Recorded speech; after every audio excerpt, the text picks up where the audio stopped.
မမကညိုအားကောင်းတဲ့မျက်လုံးတွေနဲ့မောင်သက်ဆွေကိုကြည့်လို့ပြောလိုက်တယ်။မောင်သက်ဆွေကလည်းမမရဲ့မျက်လုံးတွေကိုတက်တက်ကြီးကြည့်လို့ပြောနေတယ်။သူတို့မျက်လုံးတစ်ခုဟာညိုအားပြိုင်နေကြတယ်လို့ထင်ရတယ်။ပါဇက်ကနေပြောတာမဟုတ်ပါဘူးမမရဲ့။မမသွားကျင်တဲ့နေရာဆိုရင်လေစိတ်ထဲကလည်းလိုက်ပို့ဖို့စိတ်ကူးရှိပါတယ်။အဖော်ကောင်းရင်ငရဲလိုက်မဲ့သူပါမမရဲ့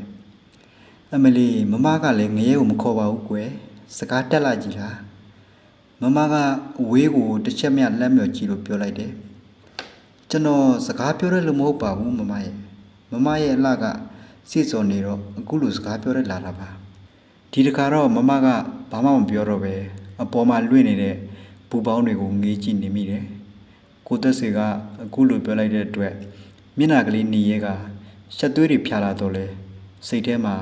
ကျဉ်းတဲ့လိုဖြစ်နေမိတယ်။ဇက်စင်ဘောကအငိမ့်မင်းသမီးမှာတေးသရှင်တစ်ပုတ်ကိုဆိုလို့ကနေတယ်။ကျွန်တော်ပြောတာမဟုတ်ဘူးလားမမဟင်မမကအဲ့ရာကလက်နိုးသူလို့ကိုသက်ဆွေကိုလက်ကြည့်လိုက်တယ်။ကိုသက်ဆွေရဲ့ပြုံးကမမရဲ့မျက်လုံးတွေကိုထိုးပေါက်သွားတယ်လို့ထင်ရတယ်။အော်ကျွန်တော်ပြောတာမဟုတ်ဘူးလားလို့မေးတာပါ။ဘာတွေများတွေးနေတာလဲ။မမကနှကန်းတွေစိတ်ရရက်ကပြုံးလိုက်ရင်နဲ့အော်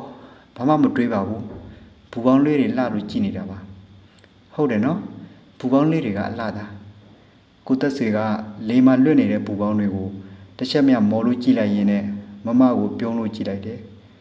လှတော့လှပါရဲ့မောင်သက်စေရဲ့ဒါပေမဲ့ဘာဖြစ်လဲမမရဲ့အထဲမှာငရဲမိရှိတယ်မောင်သက်စေရှိပါစေမမရဲ့ဒီလိုလှတဲ့ဘူပေါင်းလေးတွေကထွက်လာတဲ့ငရဲမိကြောင့်တော့အစိတ်သိရင်လည်းတင့်ပါစေအဖော်ကောင်းရင်ငရဲတော့လိုက်မဲ့လူဟာ